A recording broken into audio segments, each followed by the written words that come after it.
because the best chocolate's always behind door number 24. If you start on the 1st of December and take a chapter a day, you'll have it all solved by Christmas Eve. But it's not like I'm going to supervise. Many people like to eat all the chocolates at once. I'm aware of the irony that this book may be wrapped under a tree at some point. Metaphorically, of course, it's hard to wrap an audiobook subscription. So let's start there. Presents. 7 of them, to be precise, piled under a molting pine. Boxes, spheres, prisms. One is wrapped in newspaper and trussed in twine. One is a big, shiny blue box. And one is so haphazardly sticky-taped, it looks like it's been mummified.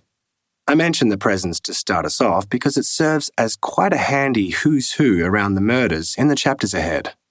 And the murders this time around might be festive, but they are no less complex than usual.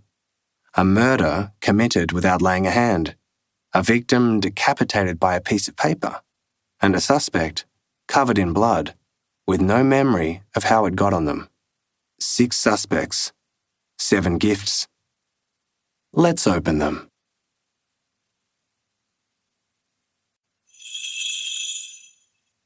To Lyle Pierce, from Secret Santa. Chapter 1. I didn't know he'd book a magician.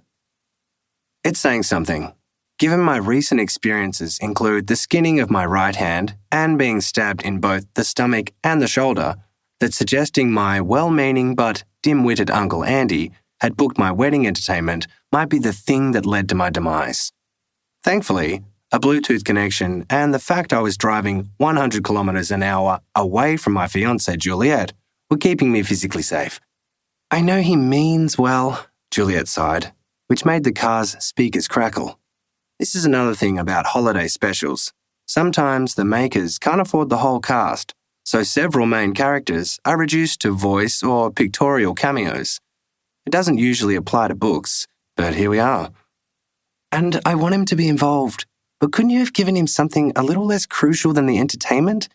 Marcello's not cooking the wedding cake. Marcello is my stepfather, and cooks about as well as Andy chooses wedding bands. I thought he'd book a band, I defended. Hell, Ryland Blaze? With a name like that, I thought he had booked a band.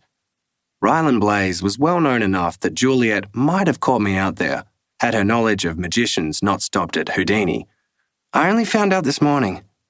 At which point in our relationship did you think I would enjoy a band called Ryland Blaze at my wedding? Our wedding, I corrected. Not if there's a magician. That'd be the trick then, wouldn't it? The disappearing bride. An hour and a half out of Sydney, and the road had turned from a freeway to a set of hairpins, climbing up to the mountains at an angle that pushed me back against the headrest like an astronaut at takeoff. What if I let you saw Andy in half? I could almost hear her eyes narrow and her nose crinkle in the way they did when she was still trying to pretend to be mad at me. Acceptable, she said. Where are you driving anyway? Reception's terrible. I just had to make a quick trip. Ernest, she said, and it was all over. I am cellophane around Juliet. She sees right through me. I have no idea how people have affairs. I promised I'd go watch, I blurted out. This Blaze bloke in the mountains. The mountains? Which mountains? Blue Mountains. He's doing a Christmas show out near Katoomba. I was up the climb now. The area was a World Heritage listed national park, and actually a plateau rather than a mountain range. Everything around me had eroded into valleys, waterfalls, and forests. The eponymous blue came from haze that seemed to condense above the treetops, a result of droplets of eucalyptus oil hanging in the air and refracting the light just so.